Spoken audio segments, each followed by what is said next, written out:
Okay, welcome everyone to the second of the virtual Zoom meetups that the Berlin Functional Programming Group is doing. My name is Steve. I founded this meetup, and to be perfectly honest, kind of haven't done much with it since last autumn or so. I'm taking this pandemic that we're all going through as an opportunity to reach out to my network and just sort of ask people I know or whose work I admire if they wouldn't mind speaking to you. And I'm really lucky that the response has been very positive so far. So keep an eye on the calendar. We have some upcoming talks. Alejandro Serrano Mena is going to be speaking in a few weeks. Tom Harding. I've got a few more in the pipeline as well that I just need to confirm. And also, the Berlin Functional Programming Group, as always, is hiring.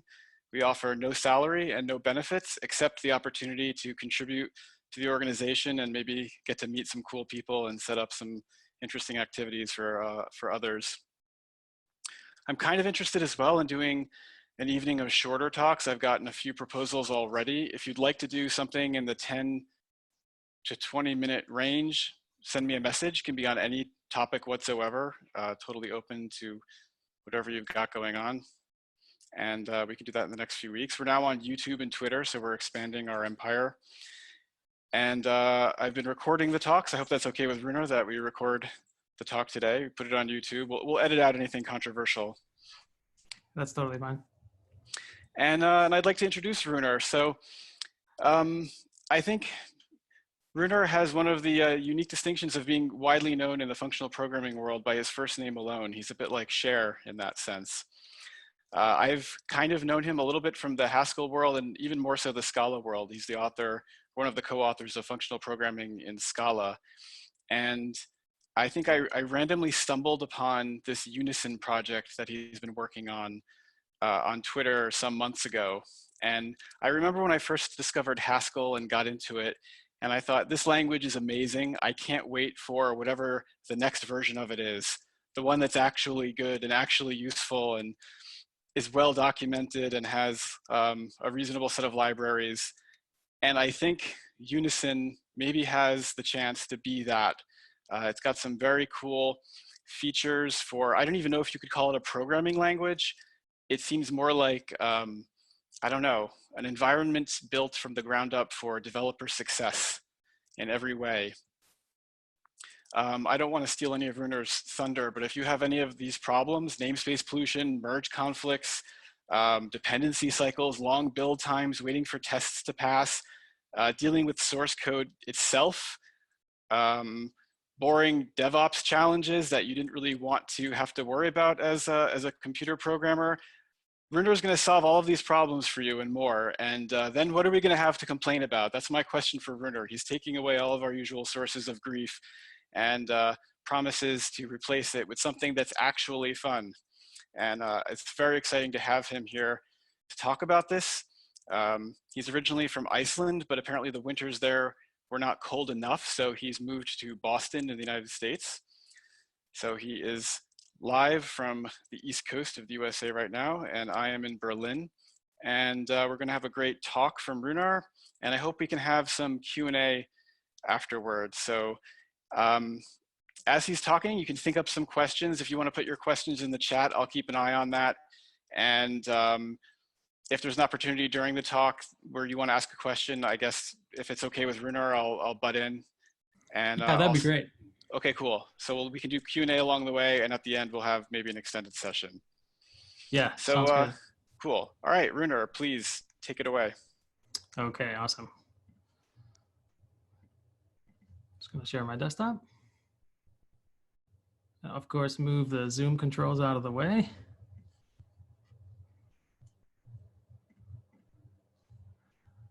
Okay. Yeah, so I'm gonna talk to you this evening about Unison, which is a friendly programming language from the future.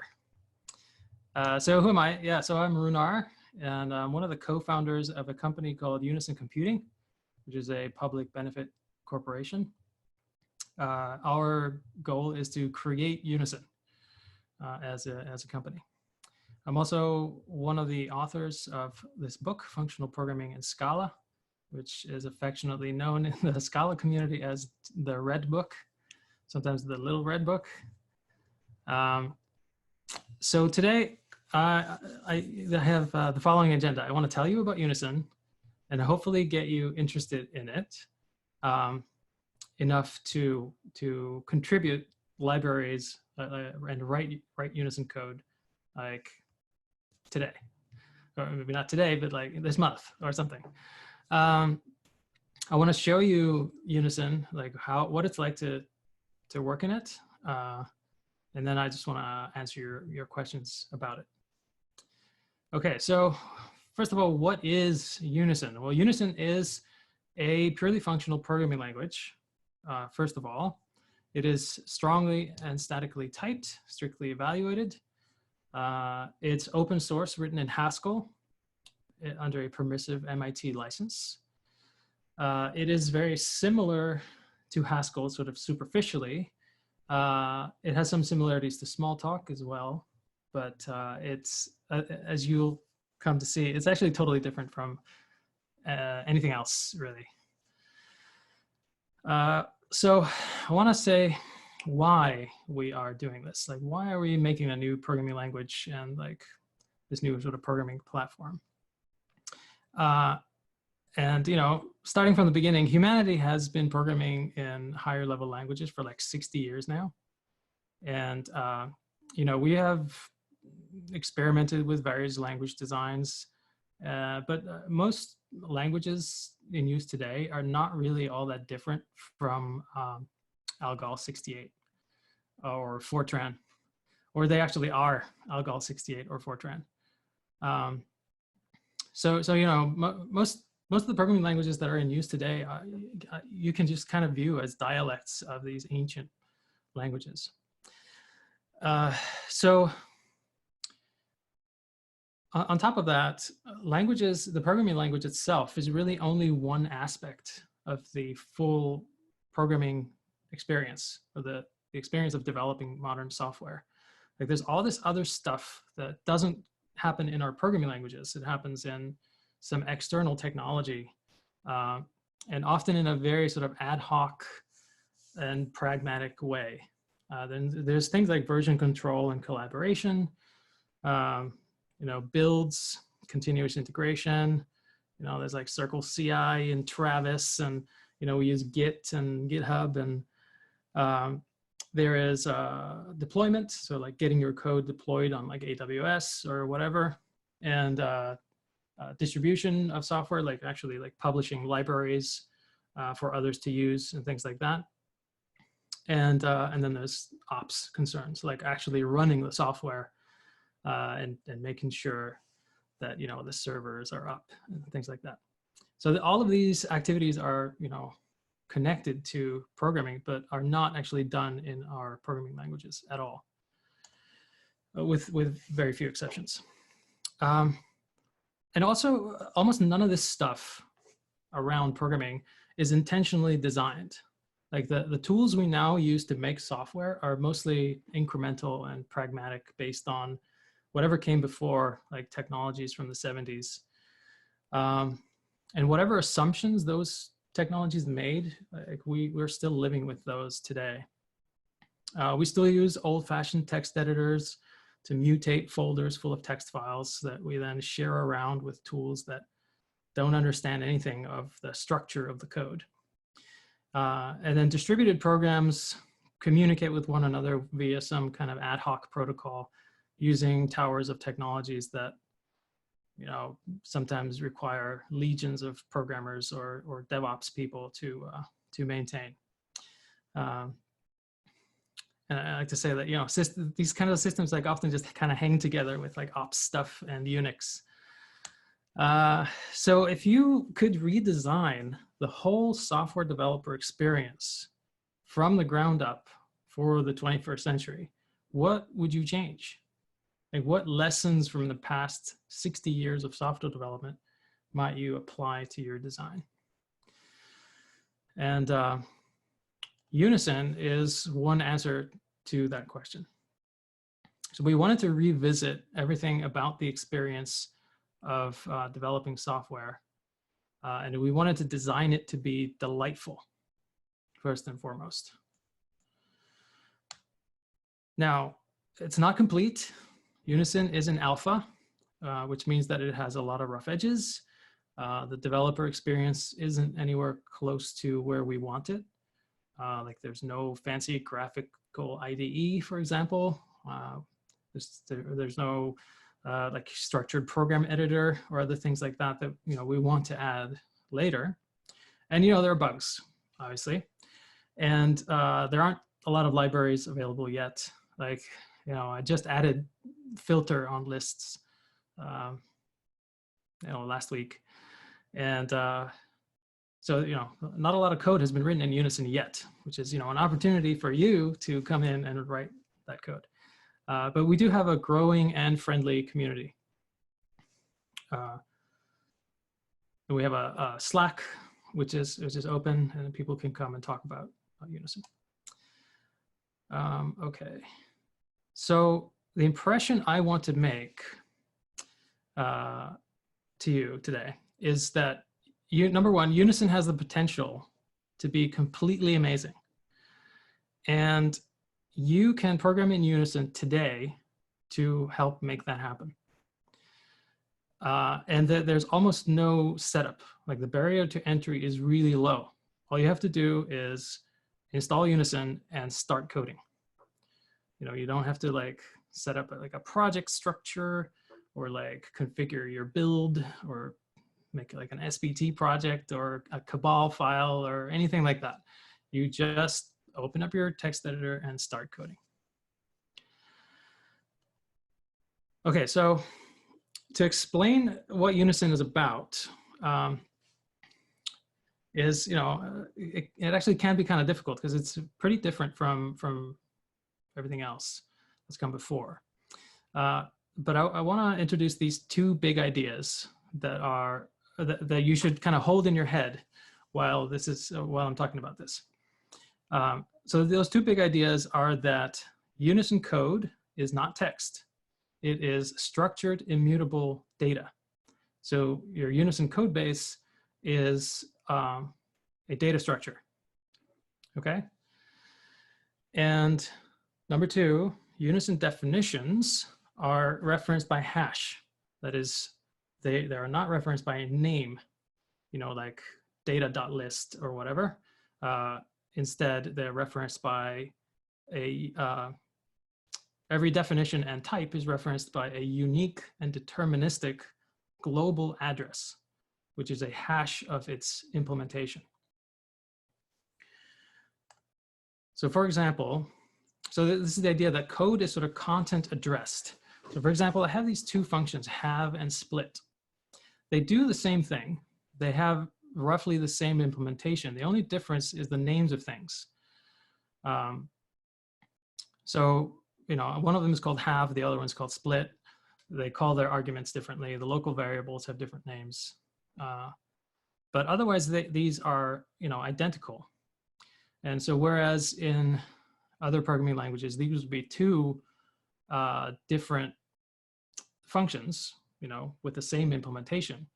In Unison, these are actually the same function. And they have the same name. They have the same Unison address, or the hash of their implementation is the same. And so every definition has a hash, which is just determined by its implementation. So have and split here have the same hash because they have the same implementation. And we actually ignore all the names that are in the implementation because actually everything in Unison is referenced by hash. So nothing is referenced by name.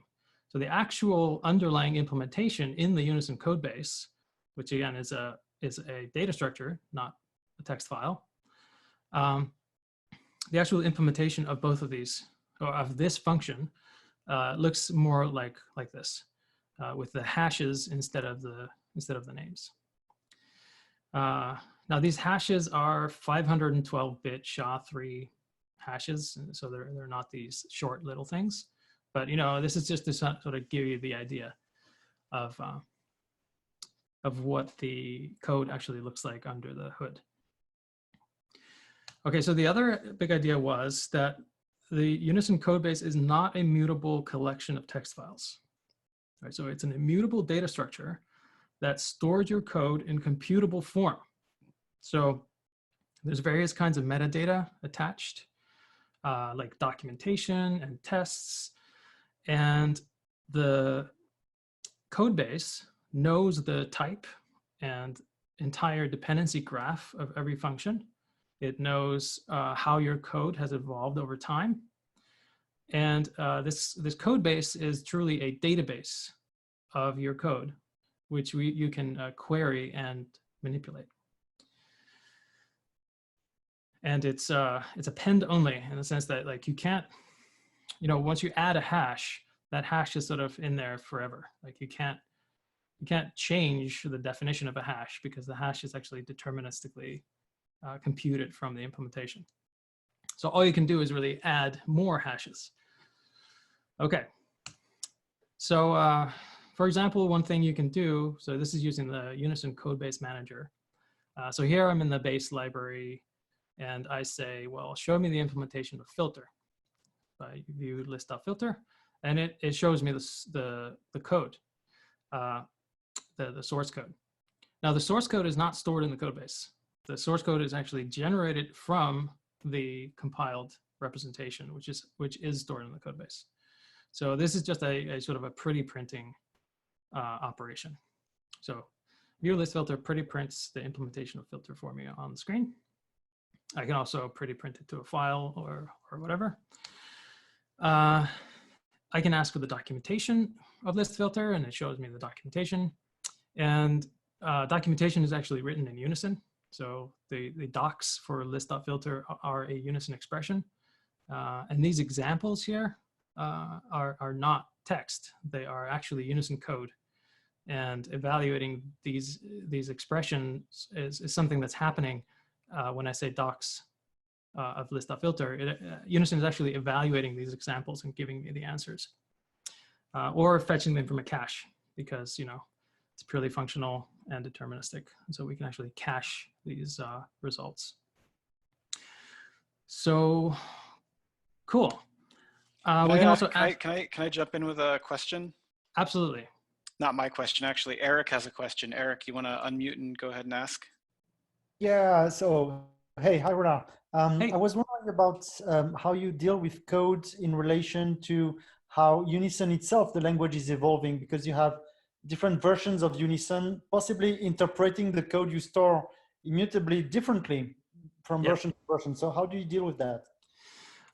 Yeah, so the code base format is designed to evolve, and so you can have different versions of your code base. I mean, different versions of Unison that are addressing your code base, and the way we solve it is actually just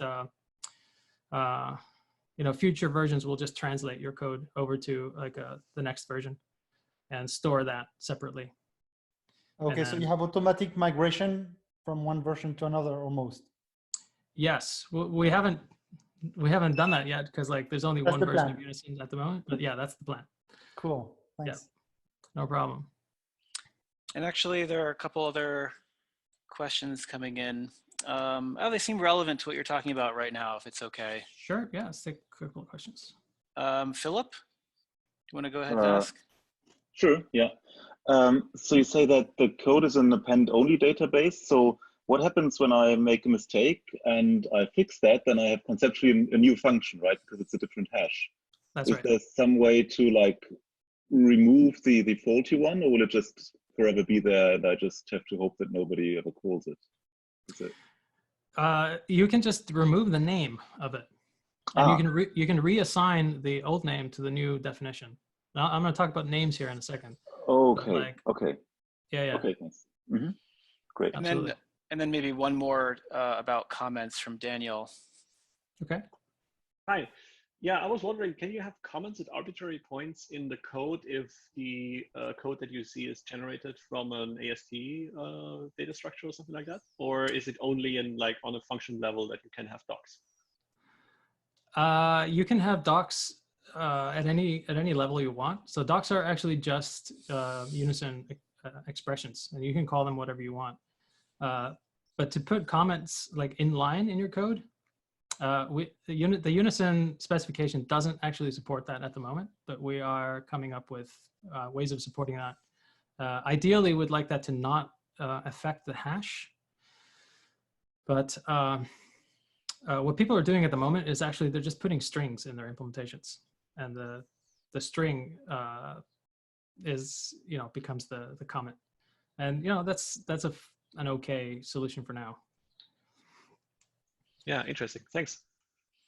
I just want to say that it's kind of poignant for me that you're using filter as an example. I started playing with Unison a month ago, and I just haven't updated it. And then today when I was messing around with lists, I needed to do some mapping and filtering. And I looked in the code base, and I saw that there wasn't a filter function. And I thought, how could there possibly not be filter?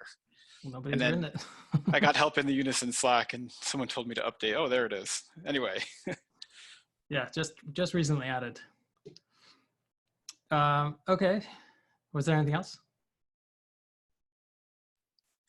Nope, that's it for now. Okay, cool. Yeah, so we can ask for all kinds of properties from the code base. For instance, we can ask what are the dependencies of a given definition, or we can ask what are the dependents of a given definition, and all kinds of stuff. And we're going to keep adding more things like this. Like we have now like licensing and authorship and other things, other metadata that is attached to the code in the code base. So there's this question about names, and so names actually in Unison don't matter. Whereas in a traditional programming language, all definitions are referenced by name, and if a name gets a new definition, then you might break people who depend on the old definition of that name, like they're calling a function with that name, and they depend on some particular implementation of that name. Now, if a definition gets a new name, dependencies will definitely break. Like if somebody is calling a function with a particular name, and it gets a totally different name, your code's going to break.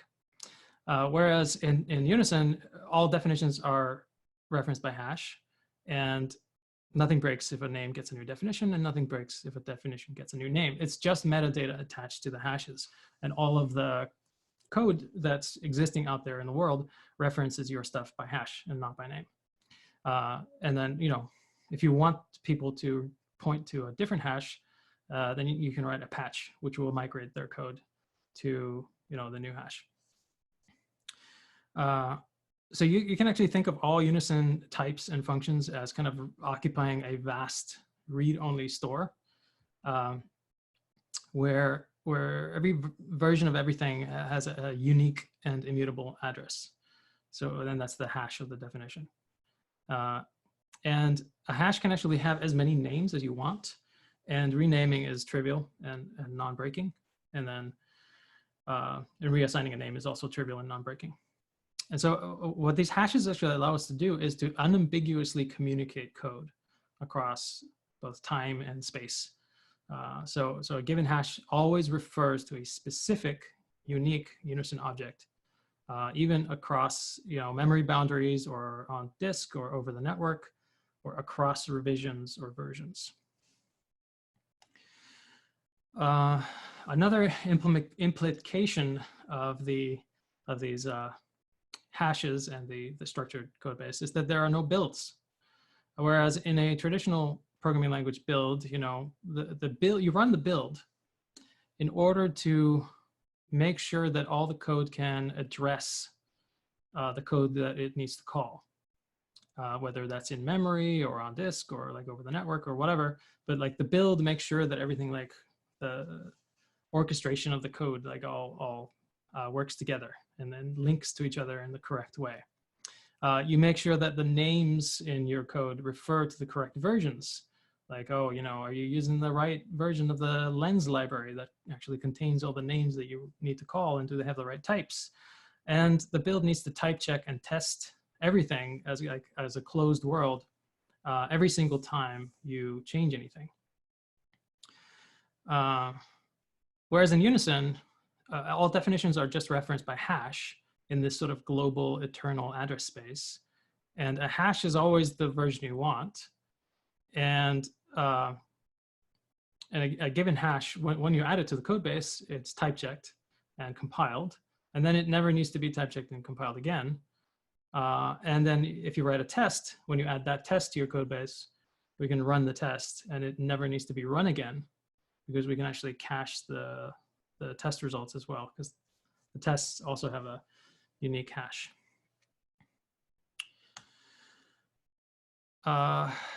We also don't have dependency conflicts. So we're gonna just like get rid of that. Whereas in a traditional programming language, you know, you have to build this sort of dependency graph, like in your, whether it's in like your Cabal file or SBT or like, I don't know, NPM or whatever it is that you use in order to like build your dependency graph. The dependencies are like build artifacts. So they are outputs of builds, and they are referenced by the language version and the package version, right? So it needs to be compiled, or like in compiled languages, it needs to be compiled with the right version of the language, and it needs to be the appropriate version of the library, like the whole package that you want. And different versions of packages can't coexist generally in the same build because, you know, the names are taken. Like one version of you know, list.filter can't coexist with another version of list.filter because like they both are called list.filter and that name is taken by one. And then adding a dependency for a project is actually a big deal. Like you need to really think about whether you want to have all the transitive dependencies and introduce those into your project, because like transitive dependencies between things may conflict. Like you bring in library A and library B, and oh, library A actually depends on a completely different version of library C than B does. And so now you have a dependency conflict. But in Unison, dependencies are as finely grained as possible. So dependencies are just hashes of individual definitions. And you can actually depend on just a single function or type from a library. Like you don't have to add the whole library as a dependency. And you can depend on two different versions of the same type. You know, like they have different hashes, and so they're different types. And so if you try to pass one off as the other, you'll just get an ordinary type error. So even in the same Unison expression, you can use different versions of like the same data structure. And adding dependencies is totally trivial. You don't have to agonize over whether to add a dependency on a particular library. You can just pull out the things that you actually want. Because you know, you can depend on the individual hashes. Perhaps the biggest benefit of deterministic hashes and structured code bases is this fact that we can send code, you know, unambiguously across time and space. And so we can send it over a network to a remote location. And so this is something that we are actively building, which is sort of distributed API.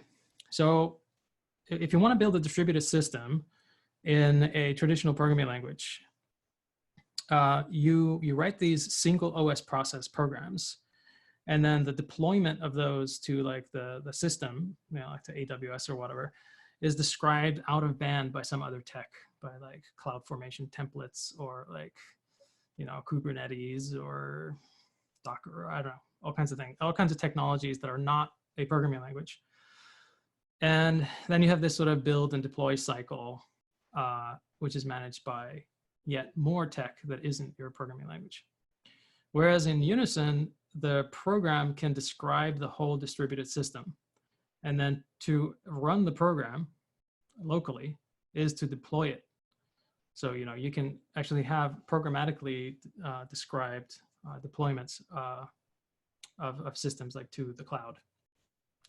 And again, you know, there's no build, and you write your deployment in Unison.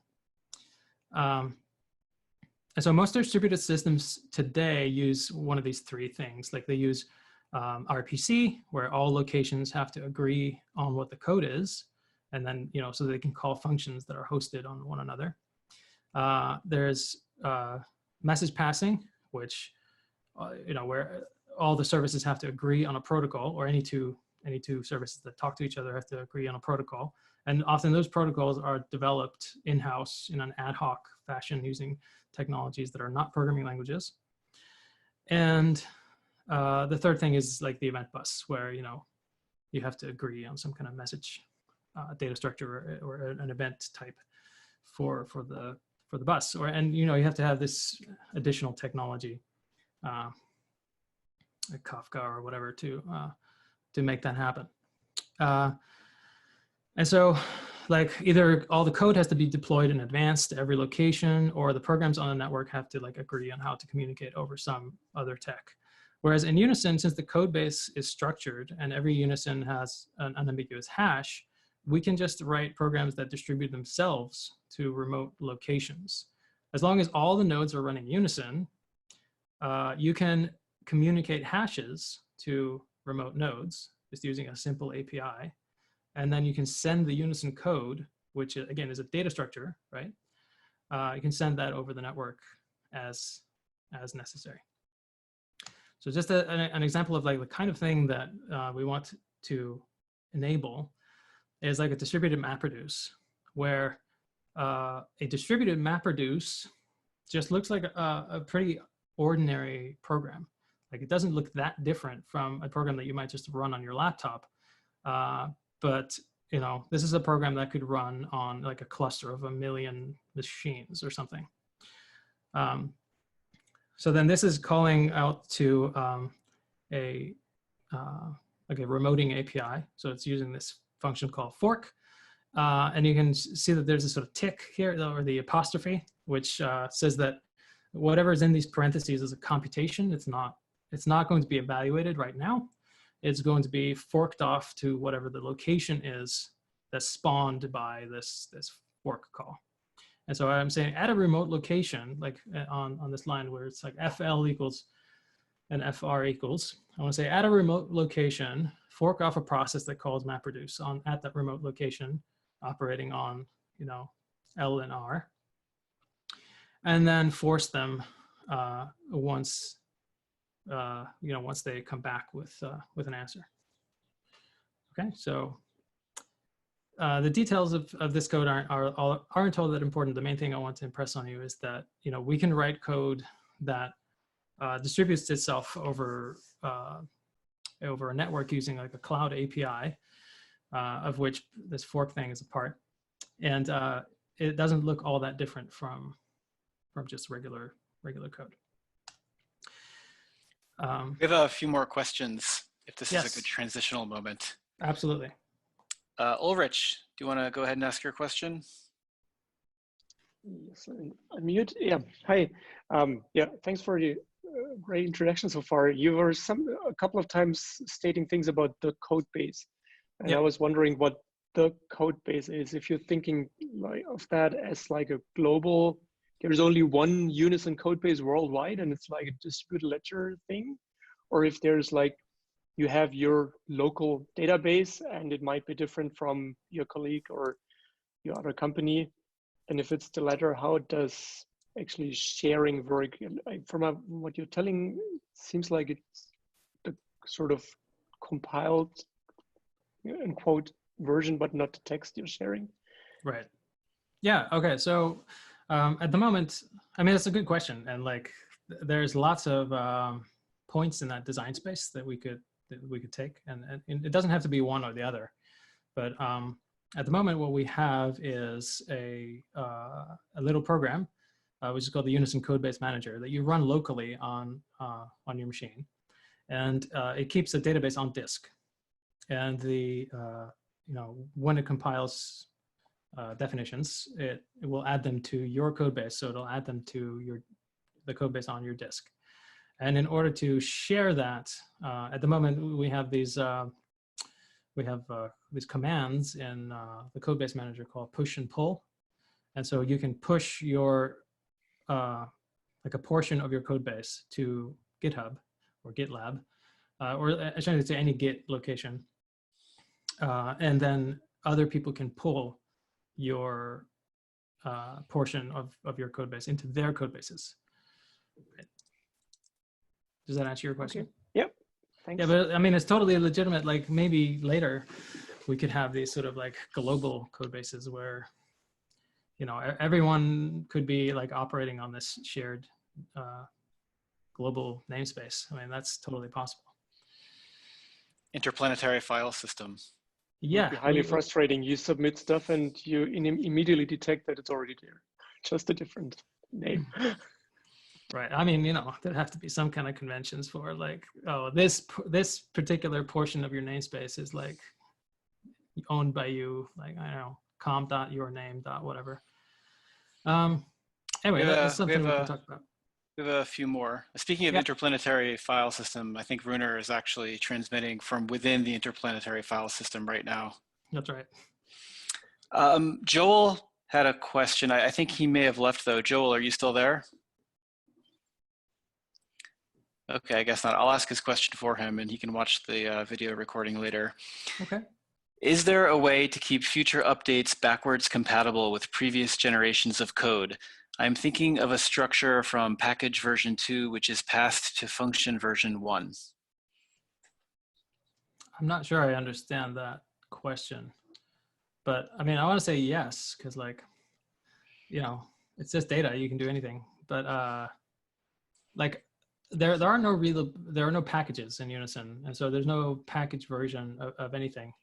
And so like if you have a value of a particular type and you have a function that accepts a value of that type, you can call that function with that value. Maybe he means if the language itself changes somehow. Sorry guys, I had pretty much the same question. Like, so I mean, if we have cluster of Unison running machines, and one machine sends some message to the other machine, and the version of those messages are different. I mean, machine 1 sends in version like 1, and the other machine already updated and expects version 2. How that would work? Right. So the way that so we don't actually want to build systems using message passing in Unison. Like, I mean, you could do that, but certainly that's not what we're going for. So what you actually do is, you know, you send the code that you want to execute on the remote side. So you don't like send some data to like a port and then it has to like parse that structure or whatever. You send the function that you want to call as well as the data that you want to operate on. And maybe the data is like, most commonly the data will actually live at the location that you're calling. And so you send the function and tell it, you know, so it's this sort of inversion of control. Does that make sense? So it's like, as long as it compiles, it's going to work, right? As long as it type checks. Still not that clear, but I trust you. Okay. It's not message passing. I just want to make that clear. It's like we're not sending JSON blobs over the network and that to be parsed by the other side, and then like, oh, if it's a different version of the API, boom, it blows up. No, it's definitely not gonna have that property. I'm not sure who that was. I think Daniel had something to add to this topic. I don't think that was Daniel. Yeah, it was me. It's sort of related to this, and maybe it gets too much into the details, but it was just this question of, as far as I understand, the types are like you do exact matching of these types based on hashes. But if the types represent things that exist in the outside world, like for example, that change a lot, like for example, Kubernetes, like every 3 months there's a new release and fields are added, and the additions are usually additive in a way. If you have 2 libraries that you consume, and I'm not entirely sure I understand exactly now how the sharing of code in this case will work, and they use 2 different versions of this type, is there any kind of, do you foresee anything like that says, okay, this is a deployment of whatever Kubernetes version 12, and this is a version of Kubernetes version 13. So like, I was speaking in hashes, these are different types, but yes, the one is basically just an additional field and it's irrelevant, and we could pass it to both versions of the library, like to both libraries, and right, it keeps all the information. Yeah, so what you're saying is that there could be a function to convert from one to the other. And, you know, all you would really have to do is just call such a function. Like if you wanted to use an old representation of some data structure and like pass it to a new one, whoever is the author of that library would probably write, some kind of function that will allow you to still use the old data in the new one. Yeah, sure. But I was thinking more I think that if the ecosystem would get bigger, you in statically typed languages, like in Haskell, for example, you then run into this problem that if you have 100 libraries and they have very strict version constraints, right? That this becomes quite a bit of a problem, that the different version constraints that each of these things have are hard to match together, because some changes are relatively benign, but they mandate a version bump for other reasons or something like that, right? But is there anything that you foresee in working in that space, or is that too far out in the current setup, or do you think that this problem will not exist in Unison?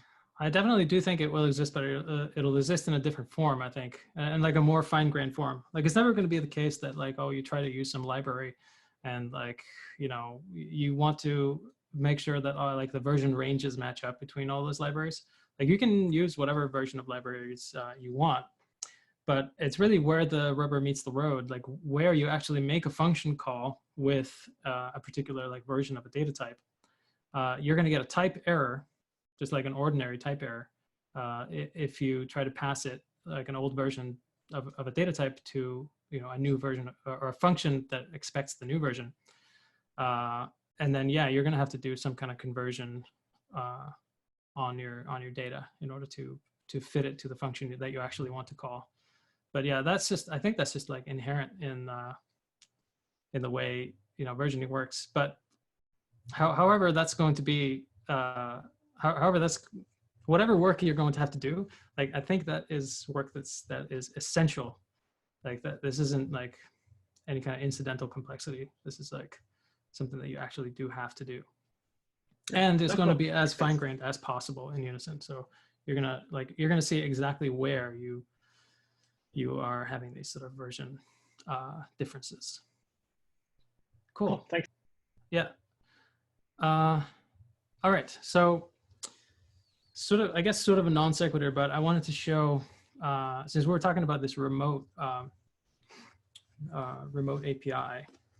So we're going to have this sort of system of ability. We have now in Unison this sort of system of abilities, and this largely replaces effect systems or monads in other languages. And so this is we use these things called abilities, which is based on a language called Frank,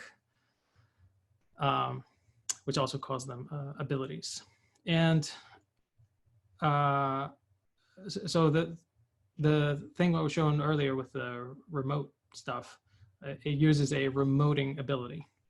And so we can define very simple abilities and very complex ones. But so here's a really simple one. Like this is the ability to fail. So ability fail. Oh, there's an S in there. Ignore that S. It's not supposed to have a type argument. But the ability to fail just has one constructor called fail, and it returns for any type A, it gives you a fail of A. And we put the abilities in these sort of curly braces. Okay, so you can construct a failure by calling fail, and it'll fail with like any type you want, because it's essentially an empty computation. And for instance, we can get the head of a list where we fail if the list is empty. Okay, so this is the ability to have this sort of failure effect. And then we have to handle that ability, or we have to provide that ability with a handler somewhere else. So for instance, we can take a program that fails and turn that into an optional of A, which is the same thing as like maybe in Haskell, or option in Scala, or and so it has these two constructors, none and some. And so if there's a failure, then we call none. But if there's not a failure, then we return the value that was there. Okay, so we have this sort of system of abilities and ability handlers that allow you to do this. And the syntax here is not all that important, but questions that come up are like, okay, what does this apostrophe mean here? Well, it means that this is a computation that isn't evaluated. So it's essentially a function that takes an argument and ignores it. And then the bang operator, or the exclamation mark, forces that computation. So it's like handle forcing P with the following cases. If it's a failure with continuation K, say none and don't call the continuation. And then if it's an A with no failure, then sum A. Okay?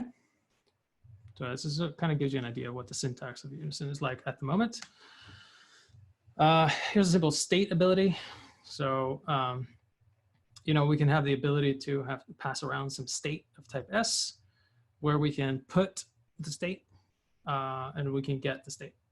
So putting takes an S and gives you a unit with the ability, you know, the state S ability, and get gives you an S, given that you have the state S ability. And we can write effectful functions that push and pop, for instance, given that the state is a stack. So, you know, here pop is an A with the ability to, that requires the ability to have pass around a state, which is a list of A's, and requires the ability to fail. And you'll note that here there are no monadic syntax or kind of plumbing like that. There's just code blocks.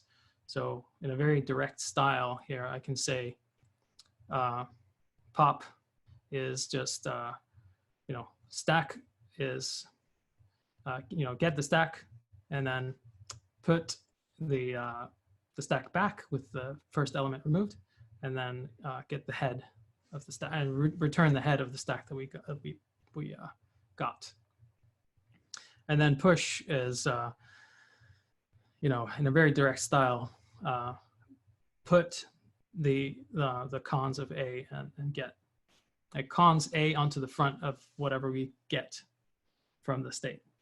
Okay, so very direct style. There's no, I want to show you that there's no monadic plumbing or anything here. And then we can add, you know, an adder. We can write an adder, for instance, which just like adds the first, or the top two elements from the stack. And that's just like, you know, push pop plus pop. Very straightforward and straight style. That maybe they're supposed to be fail. Sorry, that these slides kind of put together in the wrong order. But so add, you know, it needs the state ability, like it needs the ability to have like a list passed around as a state, and it needs the ability to fail because we're pushing and popping. Cool. And then we can run a state program like this if we have an initial state of type S, and we can write this sort of handler, which I'm calling H here. And so, you know, if it's a get, then we call the continuation with whatever S we currently have. If it's a put of an S, then we call the continuation with the unit and pass the new S into our handler as a recursive call. And if there's no more gets and puts to be had, then we just return the value. Cool. So yeah, so just wanted to show you this code for ability handlers. Now, ability handlers will normally be hidden away in like library code and stuff. So like most users of Unison are not going to be writing their own ability handlers like this, but you're going to be, you know, using abilities and writing programs like this. Okay. Why don't we write some Unison code? But maybe see if there are any questions at this point. Yeah, we have a couple questions. One of them seems relevant to the UCM if you're going to do a demo of that anyway. Sure. And you can hang on to that one. Is it possible to retrieve all the functions of a particular type from the code base? Yes, absolutely. I can just show you that actually. Yeah. Just start UCM. So, okay, great. Now I'm in Unison. And yeah, so I can just find something of type like, oh, let's say A2 optional A. Great. So I have base list last, which gives me the last element of a list. And it looks like I also have some other versions of base list last in my code base. But it's funny that I wouldn't find head. Pre-head. Oh, I guess I don't have list head in my code base. All right, well, I guess, we could add it. You have built-in Hugel. Yeah, we have built-in Hugel. And it works on generic argument types like this. So Eric wants to know if you've implemented any of the other features of Frank, such as adapters. I don't actually know. I'm trying to think about whether we have, like, in some sense, implemented those, but I'll have to answer that question separately later. Okay, let's see now. Yeah, why don't we just add like list head, for instance. So this is going to base, and we can see that, oh, there's a bunch of stuff in base, and there's like base.list. So now I'm just like kind of browsing my code base. You can see that there's append on list, there's like cons, there's delete, there's last. So let's see, docs of last. Okay, it doesn't have any docs, but maybe add those later. But view last.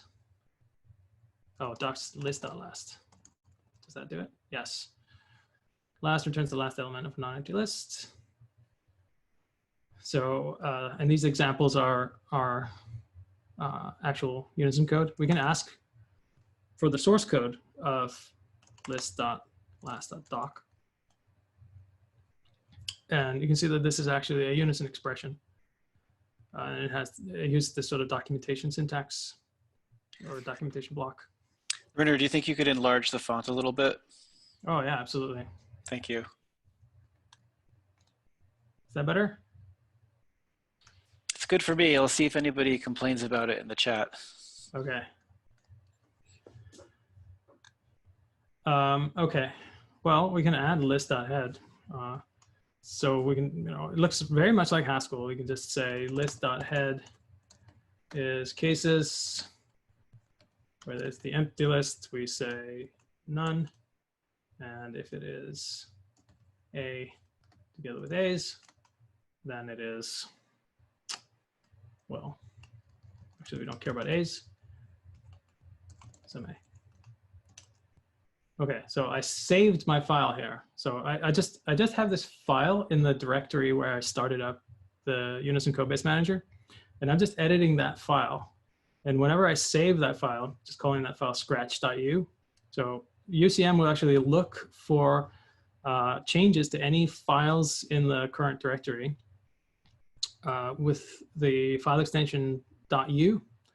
And so when I save this file, UCM will pick those changes up, and it'll say like, okay, well, I've found and type checked the definitions in your file, and you can add that to your code base if you want. And it tells me the type of that definition. This sort of doubly stroked X is, it means that this is a generic type that was inferred by Unison. So it just kind of makes them look a little bit different. And I can make that explicit by giving a type annotation. So say A to optional A. And so now that looks a little nicer because I have an explicit definition. And actually in my code base, optional is also called maybe. So I can use that too. So I often get confused, and sometimes I call just instead of some, and that's also fine. And so we can add that to the code base. So now it says like, oh, I've added this definition, list.head. Great. Awesome. And we can add oh, if I type 3 dashes, that means that Unison will ignore everything that's below. So comments are double dashed. So I can say, you know, comment, but then like 3 dashes is like everything below here is ignored. Great. So now Unison doesn't find anything, but we can add like this.head.test, and let's mark that as a test by doing this thing here. Oh, I guess I should show you the, so like we can use this as a REPL. If we just do a greater than at the start of a line, then I can do like, oh, 42 plus 2, what's that? And it'll evaluate that. And I think that was actually cached. I've done that before. Yeah, so since at some point in the past, I've evaluated the expression 42 plus 2, that was actually cached in my code base.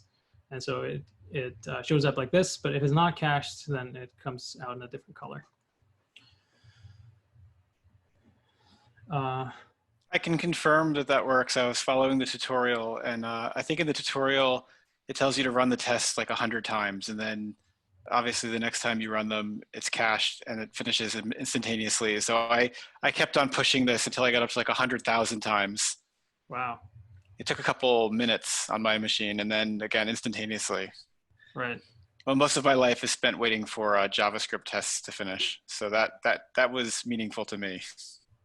That's great.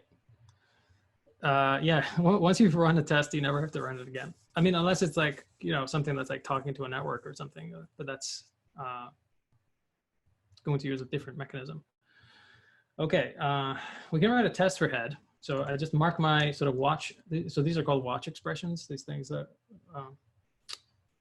have these sort of greater than at the front. Now, if I mark a watch expression as a test, then I can give it a name. I can say list.head.test. And now I can say, oh, there's a whole API for testing in here. So test. So base.test is an API for testing. And so it has this function called runs, which takes a number, a nat, which is a natural number.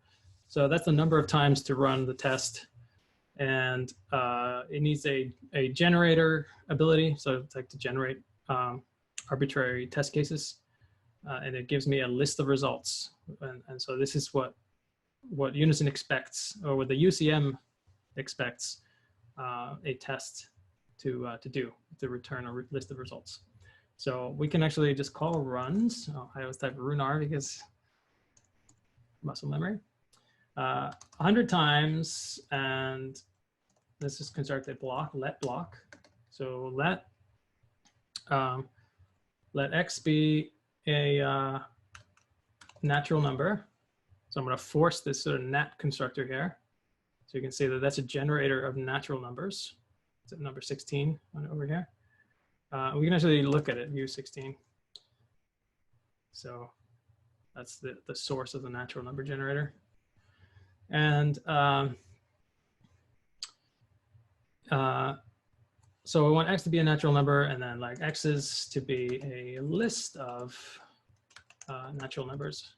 Force that. So that's a similar thing. And then I want to expect that, you know, x colon x's, or the head of that is well, a, right, x. Oh, it should be like this. See? Wait, something is wrong here. Head. Oh, I'm actually. Didn't I add head? No, I did add it. Couldn't figure out what that was. What if I say list.head? Okay, second argument equality is nat. I'm suspecting optional nat. Oh, right. So this isn't optional. So it needs to be just x. So a couple of things happened here. So you have safe head by default. Yes. So so a couple of things are interacting here. The first is like, I called head, and it's saying like, I don't know what you mean by this. And the reason it doesn't know what I mean is that it actually is trying to do type-directed name resolution. And it doesn't know of anything which is called head, which will have the correct type to make this work. Because I actually had a type error. Right, and so as soon as I fix my type error, I can now just say head, and it'll figure out that I mean list.head because the type matches. So that's pretty cool. But you know, I can also say list.head, and it'll also work. And so now, you know, we've run 100 tests, and so the second time I ran the test results were cached, and so that it actually didn't do any work to run the tests this time. So great. So that's actually only one half of it. The other half is that I want, and well, I think we need parens here. So you basically have quick check built in as well. Well, it's not built in. This is just a regular library. The only thing that's built in is that UCM will operate on lists of results.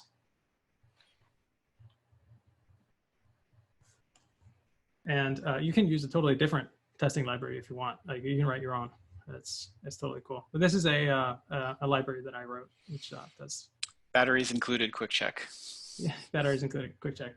We also want to say that the head of the empty list is none. Right? Great. So now it reran all the tests because I changed it. So I want to add that to my code base. Great. List.head.test is in here. The last thing we should do is obviously, you know, write a doc. List.head.doc should be blah, blah, what do you want to say? You know, returns the first element of the list or none if the list is empty. Great. That's probably okay for now. Let's just add that. And then we can ask for docs. Okay. It actually doesn't know that this is the doc for list.head. So I need to say link list.head.doc to list.head. Okay, so now I've actually added this doc object as metadata on my base list head definition. And since it has type doc, UCM now knows that this is docs.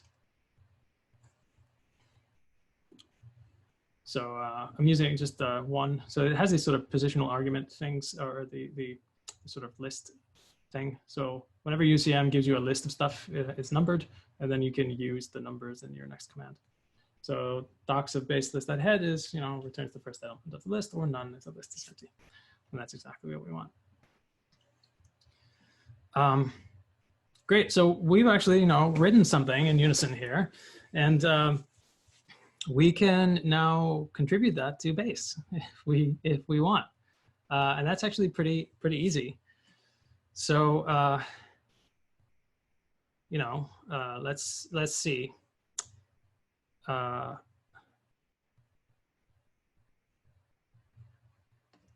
Base. I actually have a thing called my base, I think. So let's go back to the root. I have my base. My base. Let's fork base into a pr dot, you know, Berlin FP. Oh, dot base dot list. Okay, great. So I've actually forked off the namespace base.list into this other namespace, my base.p underscore pr Berlin FP. Underscore is significant only in the sense that like it tells Unison to ignore stuff that's in here. Like don't try to like use it for type directed name resolution or pretty printing or stuff like that. So _pr.berlin. You know how to spell Berlin. CD into that. And so now this is our fork of the list namespace. And so I can push this to a GitHub repository. So let's just go do that. Let's just go to github.com/ well, not Unison, Rúnar. Great. Let's create a new repository. Let's go to Berlin FP.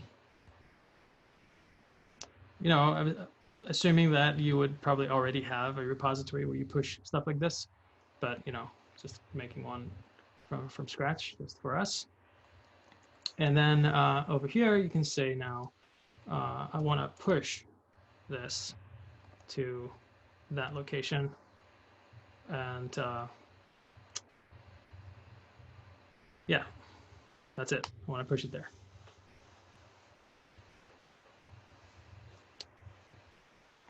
It's actually going to push it to the root, which, you know, in practice is probably not what you want, but it's just for illustration. Okay, so that's done. So it's now pushed my code base structure to GitHub. We can actually take a look at what that looks like. It's not human readable at all. Like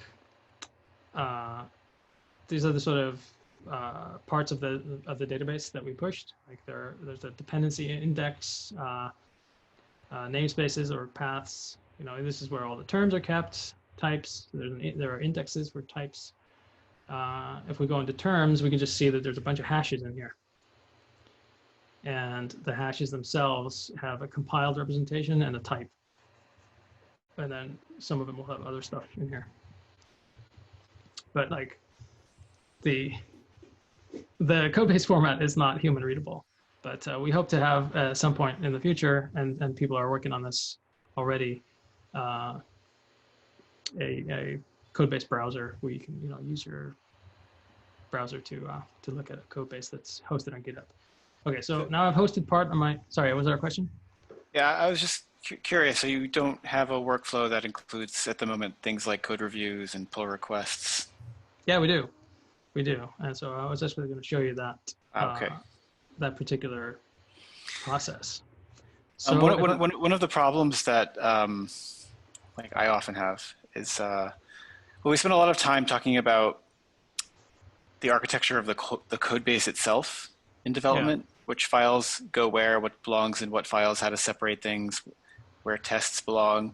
And it seems like you've entirely reimagined that paradigm here. Like that problem doesn't exist anymore. I'm just addressing the code base directly, and I'm using these scratch files as, I mean, just kind of the way you describe it. It's just kind of where I work out the problem, then I commit the problem. I don't worry about the files. Is that right? That's right. Yeah, actually, like the actual stuff that's in this text file, I'm just gonna throw it away. Like we don't care about this anymore. You know, we've eaten the peanuts and we throw the shells away. This is too good to be true. So yeah, all the code is now in the code base. But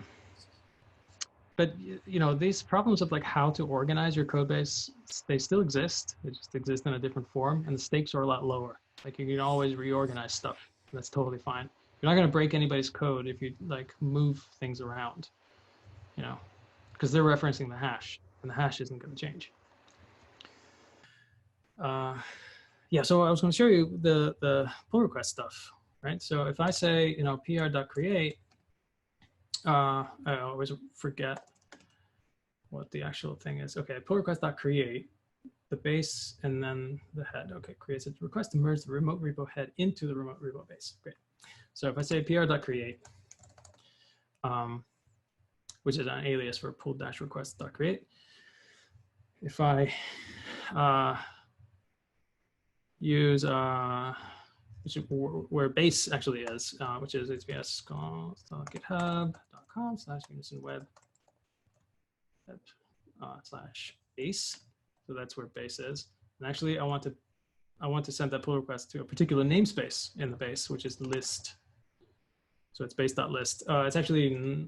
It's more than that. It's trunk.list, because there are different concurrent development streams of base, and I want to, like, there would be releases and there'll be trunk, but I actually want to push it against, I want to make a pull request against trunk.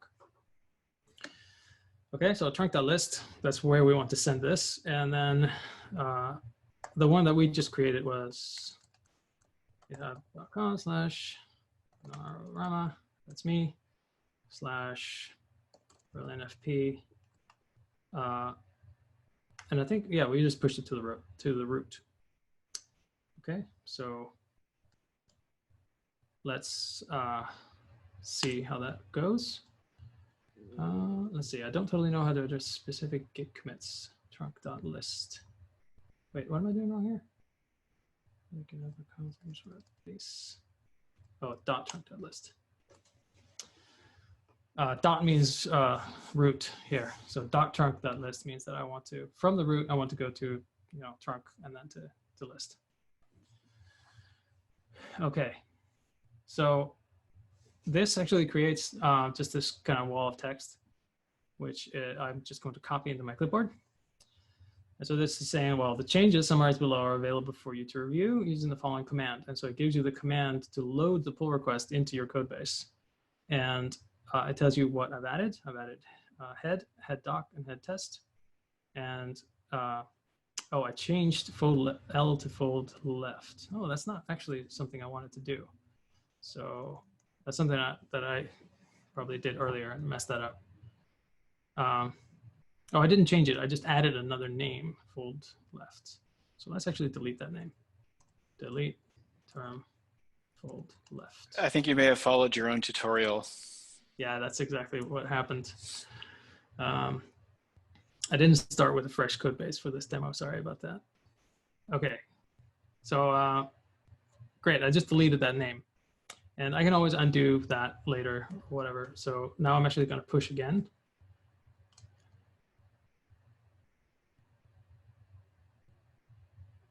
Okay, that's done. And so then I'm going to appear create. Okay, so that looks a lot better. So now if I just copy this, and now we go to Unison web .base. So here we have where the Unison base libraries live in this. They're in here, Unison/v1 in this code base that's on GitHub. There are instructions for how to pull this and how to use it. And so to issue a pull request against base, we actually don't issue a GitHub pull request. What we do is open a new issue against base.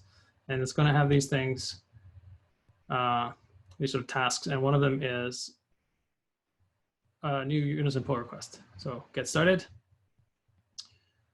Okay, so add, list.head. Okay, so this adds, list.head to base. Here's the code review, and I paste the thing I actually grabbed from UCM. And so this will give the reviewer instructions for how to load our pull request. Submit that. Awesome. So now if I just grab this string here and I push it, I paste it into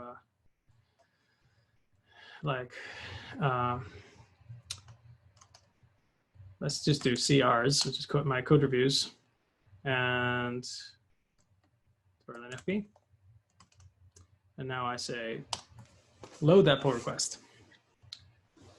So I check that out, and the merge result is then merged, and we can diff to see what has changed, and we can say to do to see if there's anything that we need to do.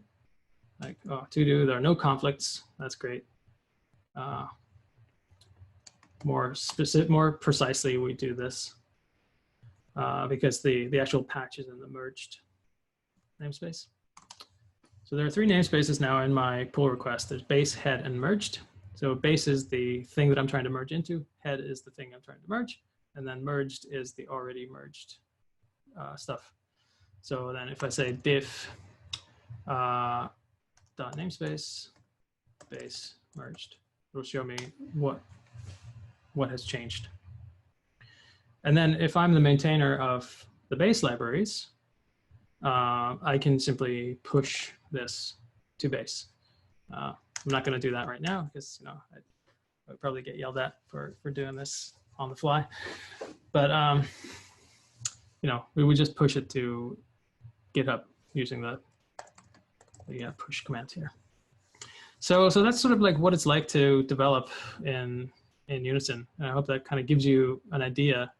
But the main thing I want to impress on you is that like you just go to an empty directory somewhere and start writing code, and like start adding it to your code base and push it to GitHub.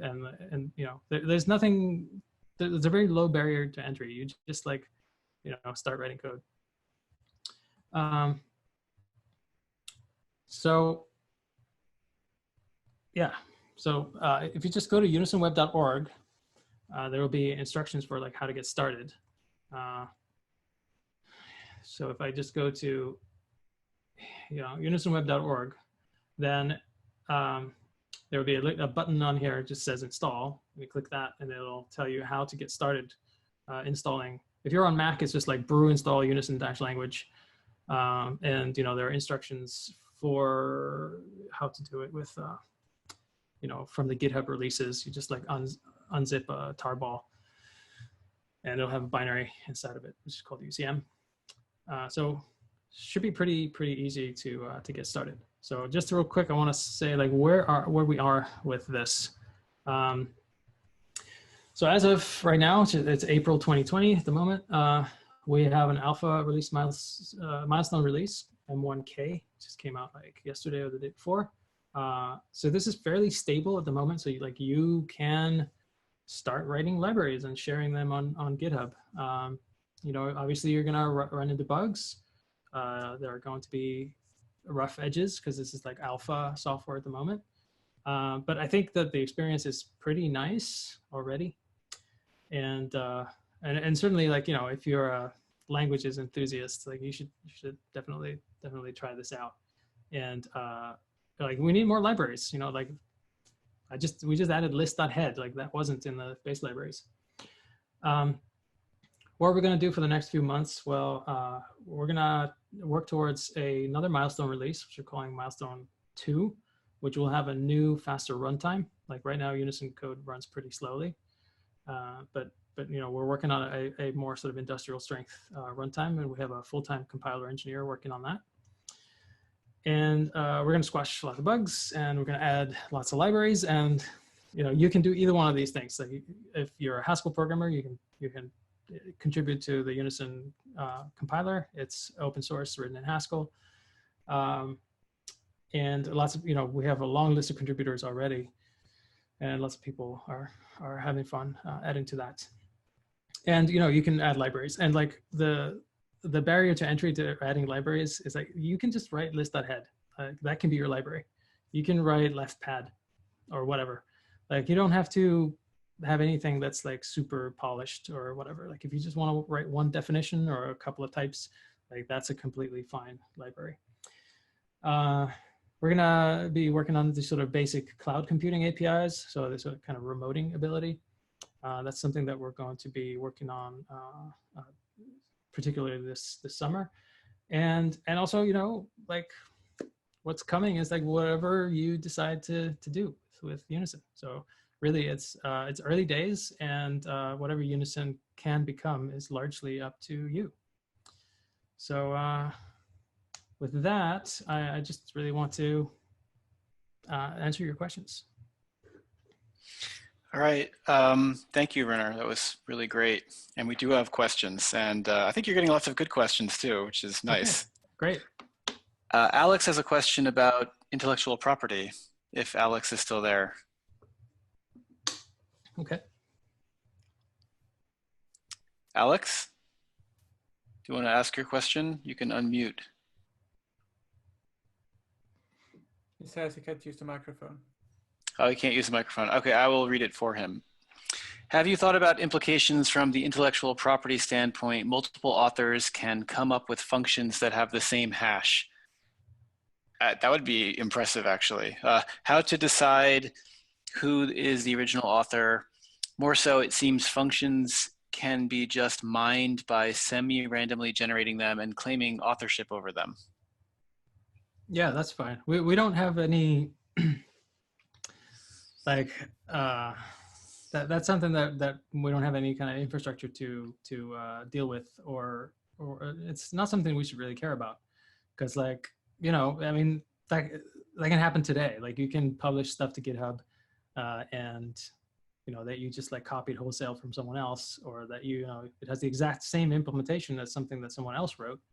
And so like that's nothing new, and certainly not unique to Unison. And like the fact that two different people could find the same hash, you know, like, you know, like I could write the identity function and claim ownership over it. That's fine.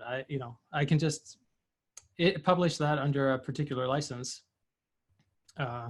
and say that I'm the author, but someone else can both, you know, without and with Unison, can publish the exact same code and claim that they're the author and that they have copyright over it. So that's just not something that we're going to interfere with in any way. Alex, do you have any follow-up questions that you can type them into the chat and I can read them if so?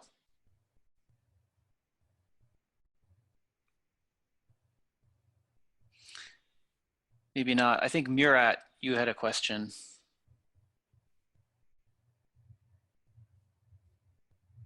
Yeah, the question is about this algebraic effects that you presented. I've seen there is so to interpret some effect like state or fail, you need to run it as a continuation, like to interpret it with continuation, right?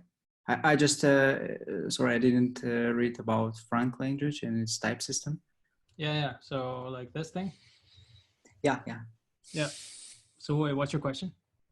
Yeah, so all the algebraic effects like state and fail, are designed as continuations, or I mean, how are they presented in the language? Like, right. What's so a good way to think of this is that when you call one of these constructors of an ability, you're throwing, like you know, like in a try-catch or exceptions style programming.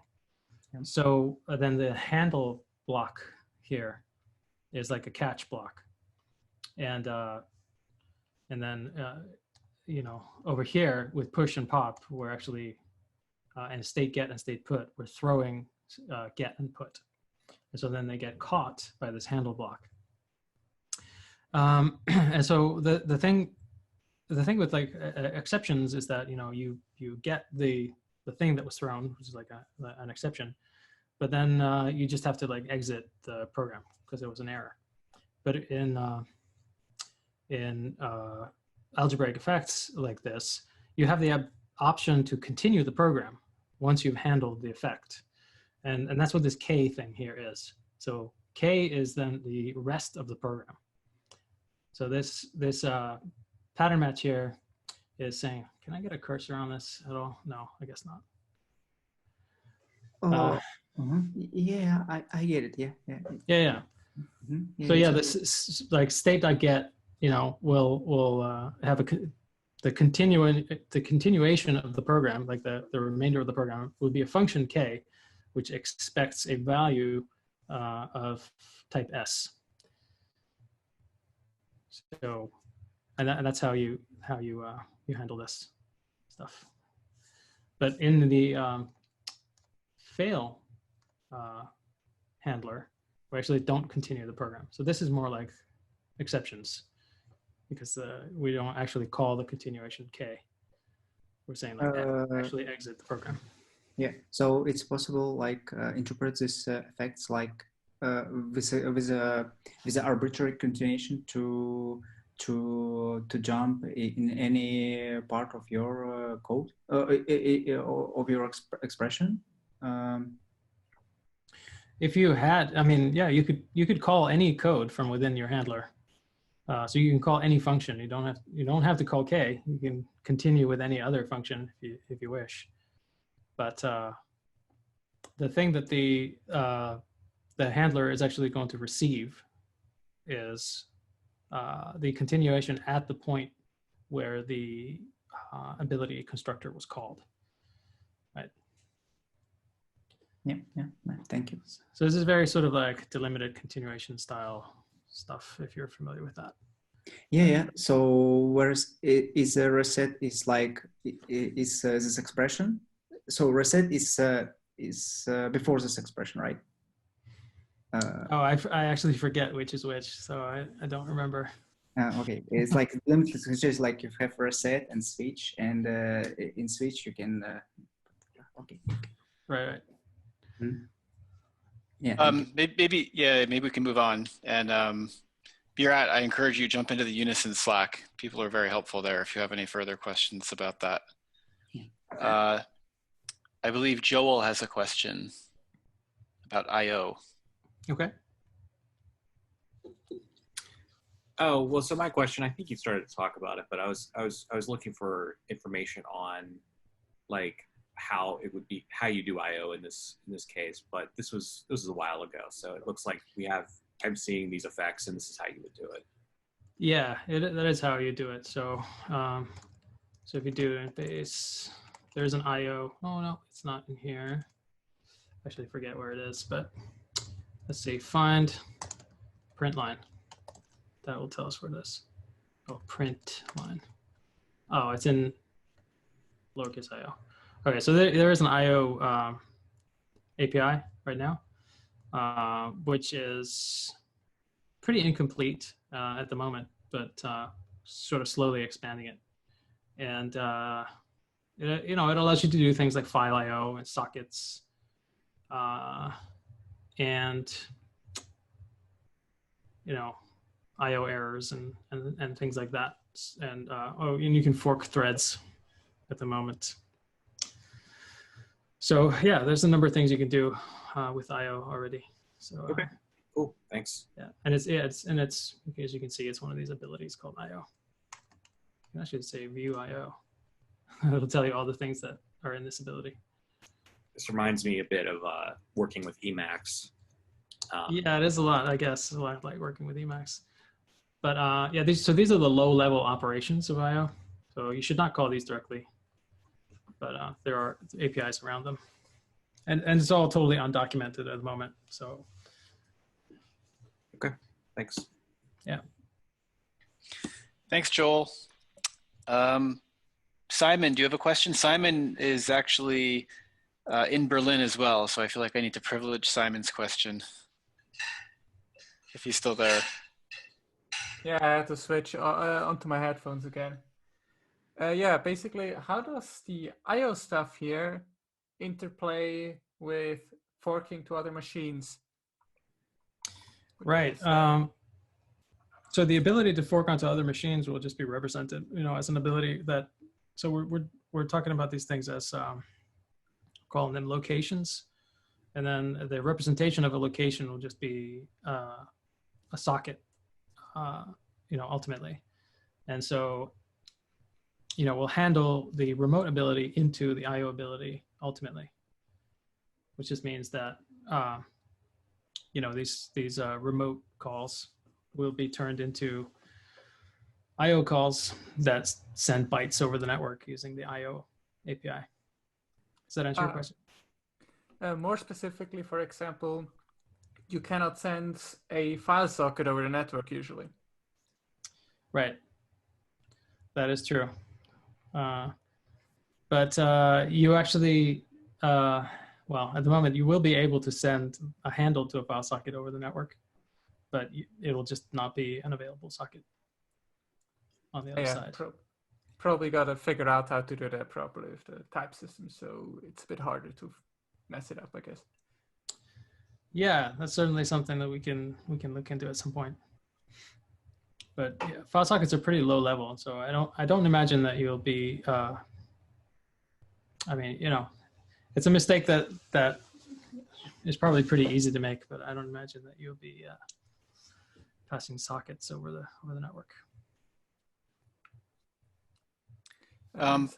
More general question. Oh, Simon, do you have another question? Yeah, I think it also plays quite a bit into the stuff which Eric asked, basically. You have type-driven naming resolution, which to a degree replaces type classes, I assume. To a degree, yeah. Can you generically implement fault map? You can, yes. Basically, how does it work with, is the type-driven naming resolution, is it file local only, or does it actually work, or you have to pass the monoid along manually, I assume? Yeah, so it's like this. Full map, okay, so given a monoid M and an A to M, give a list of A to M, right? Okay, so you cannot automatically resolve the monoid and the traversable stuff. No, but that is certainly something that we're looking into adding. So in the future version of Unison, you might have a different arrow like this, which will you know, look for an implicit monoid for M in some scope. But that's really TBD at the moment. That's not, we don't have that yet. Yeah. There's also the other idea of basically making the whole naming resolution lazy, but that I don't know what will happen if you do that. Oh yeah, that's a whole other can of worms. And you don't have type classes. I think a few people were asking about that. Right. There's a certain sense in which we can't have type classes, because type classes kind of rely on this closed world assumption that, like, you know what all the types are that are of a particular class, or you know what all of these type class instances are for the type that you're authoring, and otherwise you run into issues with like orphan instances and things like that. And in Unison, you know, we just can't assume that we know what all the code is up front, because like we don't have a build where we have incremental compilation, and so we have no way of really enforcing any kind of type class coherence. So I think the best we can do probably is some kind of implicit name resolution.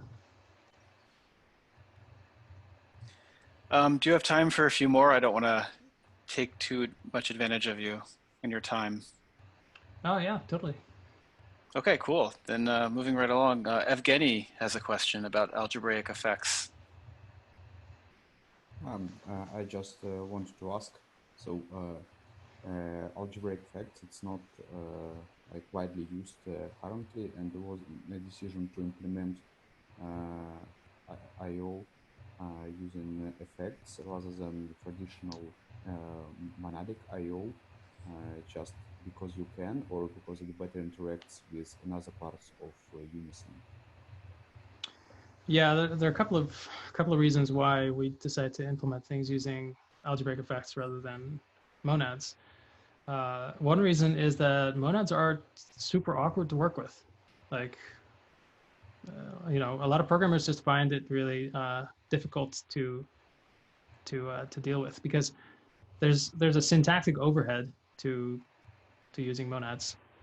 So like monadic computation is like different.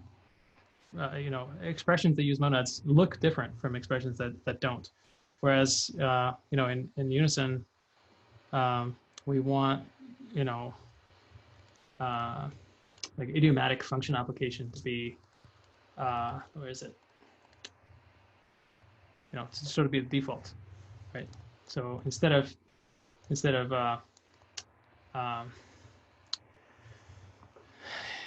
having do notation or whatever, we wanted to just be able to write effectful programs in a direct style, but still have that caught by the type system, and like still have a purely functional language. So that's one half of it, and the other half is that we can't really have type classes, and so, you know, since we didn't have a way immediately to easily abstract over monads, then, you know, it'd be kind of less useful to have things be monads and have like the default way of working with very common things like IO be something that we can't abstract over. I hope that answers your question. Yeah, thank you. Yeah. You can add this to your list of features for Unison. You don't have to explain monads to people. Well, yeah, you might have to explain algebraic effects, but I think that for most users, like people who don't want to like write their own effects, it's going to be pretty simple to use. Like for instance, the testing library uses an effect called gen, and like for most users, they don't really need to care what gen is, how to handle it, a gen, or what the implementation of gen is. Like they just don't care. They just use it. Yeah, I mean, I don't really care how my terminal works in a sense. Right. It just does.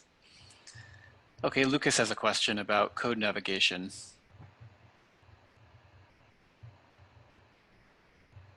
If Lucas is still there. I can ask his question for him. Can you do code navigation, go to, find usages, etc., or refactorings? Yes. Yes, the answer to that is yes. Like, yeah, you can. So if you say,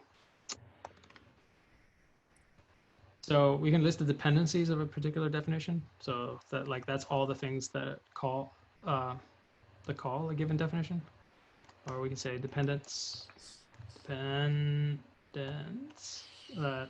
lists everything that is. No, it's the other way around. Dependents are all the things that call a given definition, and dependencies are all the things that are called by a given definition. So, you know, UCM already has the capability of showing you what those things are. We don't have like jump to definition at the moment because like we don't have a an IDE of any kind or whatever. But you know, things that we're talking about are like a language server that exposes UCM essentially as a socket library, and then you could call it from VI or Emacs or Visual Studio or whatever. This is something like what GHCI provides. Yeah. Cool. Artur has a question about code reviews. I'm not sure if you answered it or not. Artur, do you still have a question? Yes, so the question is how do I provide feedback in a pull request? Because I've seen I, as a reviewer, can check out the code, look around it, but how do I provide the feedback? I don't know, inline, this or that, yeah. How do I do that when there are no lines? How do I comment on the actual term that is being contributed and exchange a discussion? Right. Well, I mean, at the moment, it's pretty basic. You know, like we use this, we use GitHub issues, and so then we just like paste the code in question into a comment and then say like, oh, look here.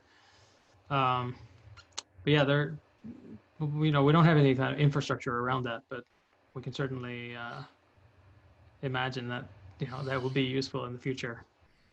But, you know, like we haven't built GitHub yet for Unison, but.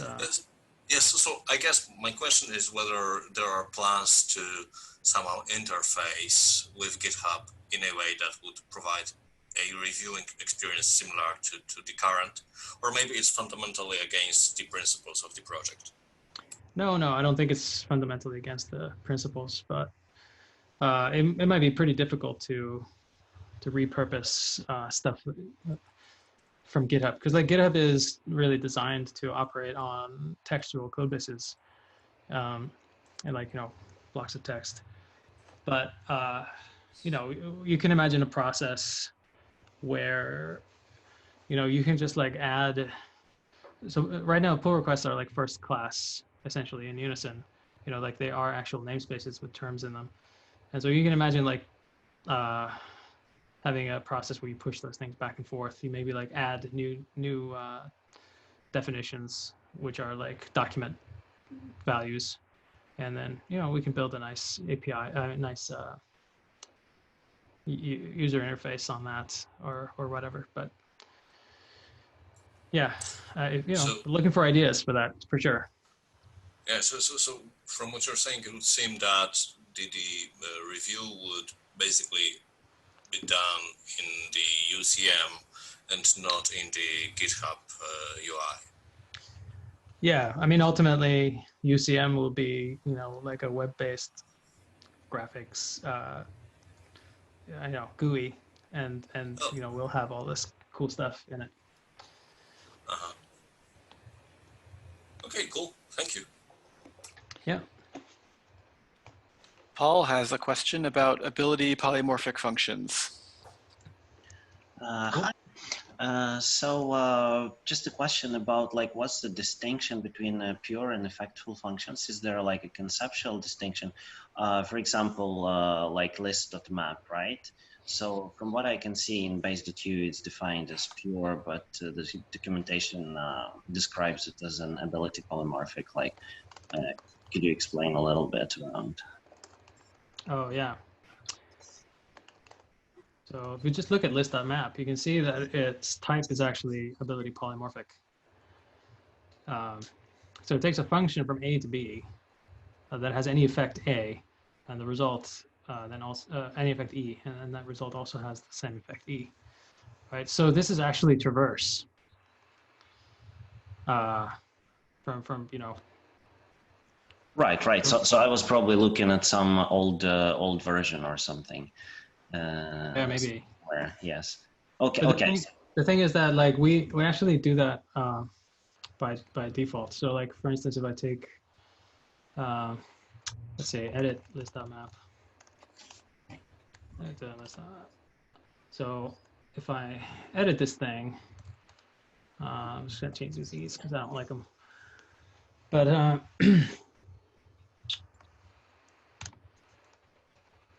so I'm changing it so I get a different hash.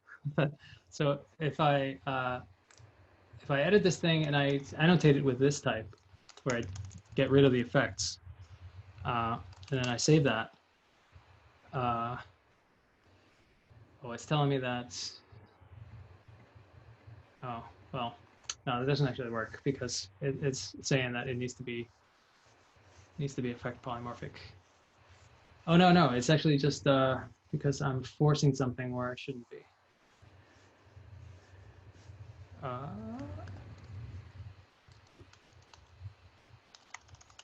I just did this wrong. Oh, that name already exists, and you can update that into your new definition. But you can see that the type that it inferred for this thing is ability polymorphic. So if I wanted list.map to be definitely pure, I want to say list.map needs a pure function. I don't want ability polymorphism here. I can do this. So now I've said this list.map definitely should not accept a pure an effectful function. But if I don't specify, then it will simply infer it. Right. Thanks. So just a quick follow-up. So what do you think this means in terms of conceptual simplicity? Is it conceptually simplifying things for new users or making them more complex, or what's your take on this? I think the effectful arrow syntax can be jarring for newcomers, and I definitely think that it's going to be maybe a stumbling block for people. To see this, this stuff looks kind of complex. List.map has this weird, curly braces and all kinds of stuff, and so it looks kind of complex. So, yeah, we're definitely open to ideas for how to make that more palatable to newcomers. Right, but on the other hand, everything is now sort of the same, right? So everything is ability polymorphic by default, and once you understand that, it's kind of making sense, I guess. Yeah, I guess so. I mean, you can tell a newcomer, just don't worry about this. Just treat, you can just think of this arrow as just being a regular arrow, but it's actually this ability polymorphic arrow. But just don't worry about it for now, and you can kind of get away with just ignoring it. Because it's just kind of handled for you. Right. Thanks a lot. Okay. Just a few more, I think. Daniel has another question. Daniel, also from Berlin. Yeah, hi. I was just wondering where you're currently landing on the having errors as either / result or option versus as effects. Has something crystallized in the base library that you have, or like what seems to be the preferred balance that you strike in things that you start writing as libraries? Sorry, can you repeat that? The balance between what and what? Between errors as either or result versus error as an algebraic effect. Oh, so in the base library at the moment, we have either and we have optional, but we don't have algebraic effects for errors at the moment. But that's certainly something that should be in the base library, and I think it should really be up to users what they decide to do. I think it's just a matter of preference whether you want to use an algebraic effect for errors or a data type. Yeah, of course. No, I was just curious, like, to hear what how the current library ecosystem develops. But yeah, probably a bit too early. I certainly like this look better. Like, I like this better. You know, because I don't have to deal with the fact that pop could be absent, so I can just push that off to the error handler for later. So I certainly prefer that, but that's just my personal preference. Okay, cool. Yeah. Okay, I think two more. So last call for questions, and Simon has another question, first of all. No, I asked both of them at the same time. I kind of... Oh, did you ask your IO question before? Okay, oh, perfect, good. So Ulrich has a question then. Yeah, once more about the code base. How much or how deeply is it compiled? Does it actually contain machine code in the end, or is it intermediate language for some virtual machine that you're compiling to? So you could basically do a global optimization over your entire code base or something like that, or? Yeah, it's the latter. We're storing a intermediate language for a virtual machine. And actually, what we're storing is actually the abstract binding tree, or the syntax tree of the expression, and we're compiling at runtime to the intermediate language just in time. So that would give you the ability to do global optimization, because you mentioned that because it's always incremental, you said you have no idea basically what's in your code base, but you could do some pass over the whole database, so to say, and yeah, optimize I suppose you could. Yeah, that would be cool. Yeah, you could do global optimization on your whole code base. But yeah, since essentially the syntax tree of everything is stored in the code base, you have access to the full, the full expression, and you can certainly imagine having like maybe different levels of cache or whatever, where you like compile to lower and lower levels of things, and I don't know, just kind of spitballing. At the moment, we're just storing the binding tree, and we're compiling to an intermediate language at runtime. Okay, thanks. Yep. So I'm going to ask the last question, and it's a super softball. What is the origin of the name Unison? Unison is, I think it's something that Paul came up with, Paul Chisano, and I think it's this idea that I think the name has sort of two connotations, and one is that you have everything, your code is sort of working together. Like you have like the entire internet, orchestrating in unison, like running like a distributed program. It's like the whole cloud as a global distributed supercomputer where like everything is running like in unison. And the other thing is this sort of vibe of like coming together. Like, we want Unison to be a very sort of inclusive experience. We want everyone to have the sense that they can write code, that they can contribute, and we want it to be accessible to everybody. Like we think that you know, writing code is, or programming as an activity is like just as important as reading and writing, and it's going to be more important, more and more important, like as the 21st century goes on. And so like it's a very profound medium of expression, and we want everyone to have access to that medium. And you're doing this as a nonprofit organization, is that right? No, it's actually a for-profit organization, but it is it's a public benefit corp. So our mission is to create Unison first and foremost, and secondary, but you know, important goal is to be able to fund it by selling products. Yeah, maybe you could explain what a public benefit corporation is for the non-Americans. Right. Well, okay. Well, we have a blog post on this on the website, which talks about why Unison is a public benefit corp. So it should be in here somewhere. Here it is, why Unison Computing is a public benefit corporation. So you can read about that there. But the long and the short of it is that whereas with a traditional corporate structure, the mission of the company is to create value for its shareholders. And then, you know, so like that's why a corporation exists, right? But the reason why a public benefit corp exists is that it is trying to create some kind of benefit. Like we have a mission, which is creating Unison. Our mission is to make programming amazing, and you know, making a profit is simply in service of that mission. And so it's a way for us to like signal to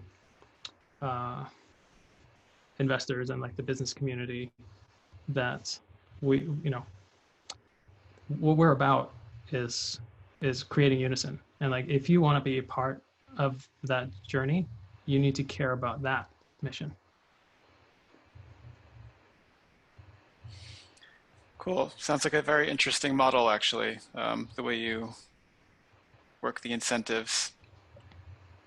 And since we're all under lockdown right now, it sounds like we all have plenty of time to contribute as well if we're interested in this mission.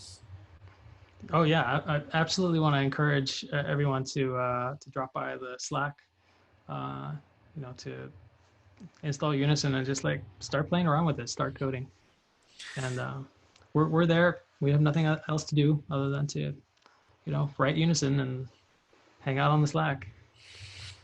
So the limitations of Zoom mean that we can't really give you an effective round of applause, but everyone can click on their reactions button on the bottom of their Zoom window and do an emoji applause. It's not quite as good, but it will have to do. I think this was a really terrific event, and every time I do this format, I'm convinced more and more that it works. It's no real substitute for the real thing, but we can't easily have you come from Boston to Berlin in person anyway, and I think it's actually a perfectly fine substitute. And it's a great way to get the word out about what you're doing, and I really appreciate having you, Rúnar. Thanks so much for doing this. Yeah, thank you. I'm looking forward to being back in Berlin someday. Likewise, if I'm in Boston again, eventually, it would be great to catch up and say hello. Absolutely.